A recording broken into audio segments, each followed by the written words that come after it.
Hi friends, welcome to AH times. Friends, మన యొక్క AP రాష్ట్ర వ్యాప్తంగా రేపటి నుండి ఓటర్ ఐడి కార్డులు ఉన్న వారి ఇళ్లకు అయితే అధికారులు అయితే రాబోతున్నారు.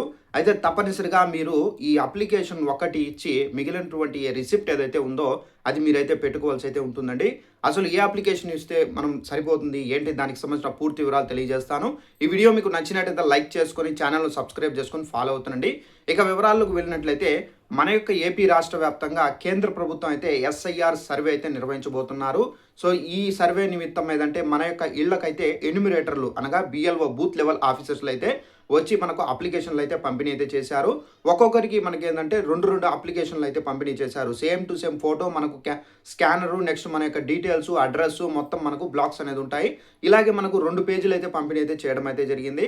అయితే చాలామంది ఏంటంటే ఈ రాయడంలో కూడా చాలా ఇబ్బందులు అయితే పడుతున్నారు. సో ఎలా రాయాలి ఏంటని చెప్పేసి అయితే ఏం లేదండి, మనకు కింద ఏదైతే బాక్సెస్ ఇచ్చారో దాంట్లో ఆధార్ నంబరు, మీ యొక్క తల్లికి సంబంధించినటువంటి ఓటర్ నెంబరు, అలాగే మీ తండ్రికి సంబంధించినటువంటి ఓటర్ ఐడి కార్డు నెంబరు, అలాగే వాళ్ళకి సంబంధించినటువంటి పేర్లు అనేది జాగ్రత్తగా చూసి రాయండి.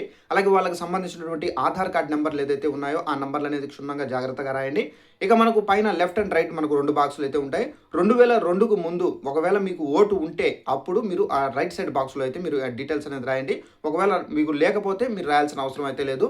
అలాగే మనకు బంధుత్వం సంబంధించి ఎవరైనా మ్యాపింగ్ చేసుకుని ఉంటే సో ఆ డీటెయిల్స్ అనేది లెఫ్ట్ సైడ్ బాక్స్లో అయితే రాయాలి.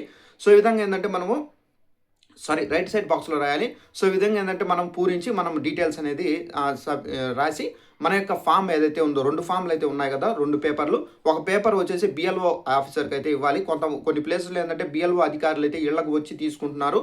కొన్ని ప్లేసెస్లో ఏంటంటే వాళ్ళు ఇళ్లకు రాకుండానే డైరెక్ట్గా తీసుకొని పోయి ఇవ్వడం అయితే జరుగుతుంది. ఒకవేళ ఇంటికి వచ్చినా రాకపోయినా మీరు డైరెక్ట్గా తీసుకొని వెళ్ళి ఈ అప్లికేషన్ అనేది సబ్మిట్ చేయండి. ఒకవేళ రాలేదని చెప్పేసి మీరు నెగ్లెక్ట్ చేసి మీరు ఇంట్లోనే పెట్టుకొని ఉంటే కనుక మీ ఓటు పైన ప్రభావం అయితే చూపిస్తుంది. మీ ఓటు అనేది క్యాన్సిల్ అయ్యే అవకాశం అయితే చాలా వరకు అయితే ఉంది. సో దయచేసి ఏంటంటే మనకు 14వ తేదీ వరకే లాస్ట్ డేట్ అయితే ఉంది కాబట్టి తప్పనిసరిగా మీరు ఈ అప్లికేషన్ ఫామ్లు అనేది మీరు డైరెక్ట్గా తీసుకొని వెళ్ళి ఇవ్వండి. సో ఇదండి, మనకు ఒక అప్లికేషన్ ఫామ్ మీ దగ్గర అయితే ఇస్తారు. అయితే మీరు ఇంటి దగ్గర నుండే ఒక అప్లికేషన్ ఫామ్ తీసుకొని వెళ్ళకండి. ఈ 2 అప్లికేషన్ ఫామ్లు తీసుకొని వెళ్తే కనుక వాళ్ళు పరిశీలించి ఒక అప్లికేషన్ ఫామ్ తీసుకొని అప్డేట్ చేస్తారు. ఇప్పుడు సర్వర్ కూడా చాలా వరకు అయితే మొరాయిస్తుంది కాబట్టి మీరు వెంటనే త్వరగా అయితే మీరు ఈ అప్లికేషన్ ఫామ్ అనేది ఇస్తే వాళ్ళు అప్డేట్ అనేది చేసుకోవడానికి బాగా వీలుంటుంది. సో ఇదండి ఇన్ఫర్మేషన్. ఈ వీడియో మీకు నచ్చినట్లయితే లైక్ చేసుకొని ఛానల్ ఫాలో అవుతానండి. ప్రతి చిన్న ఇన్ఫర్మేషన్ తెలియజేస్తూ ఉంటాను. Thanks for watching this video. All the best.